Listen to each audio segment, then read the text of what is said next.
ஒரு 3 மாச குழந்தை ஒரு டாக்டர் ஹெல்த் சென்டர்ல ஒரு நல்ல ஒரு டாக்டர் கூட இல்லாம அதை சூப்பர்வைஸ் பண்ண முடியாம ரீசெண்டா தவறி இருக்காங்க. மருத்துவ ஊழல் எந்த அளவுக்கு போயிடுச்சுன்னா எல்லாத்தையும் தாண்டி கடைசியில மனிதர்கள் வாழக்கூடிய அந்த உயிர் காக்கக்கூடிய ஒரு மருந்துல கூட ஊழல் பண்ண ஆரம்பிச்சிட்டாங்க.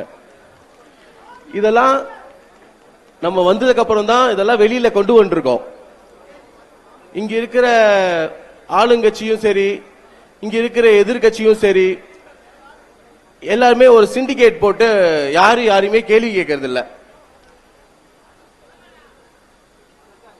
அதனாலதான் நாங்க மக்களுக்காக குரல் கொடுத்து அவங்களோட பிரச்சனைகள்லாம் தீர்த்து எப்படி புதுச்சேரியை சிங்கப்பூரா மாத்தி காட்டணும்,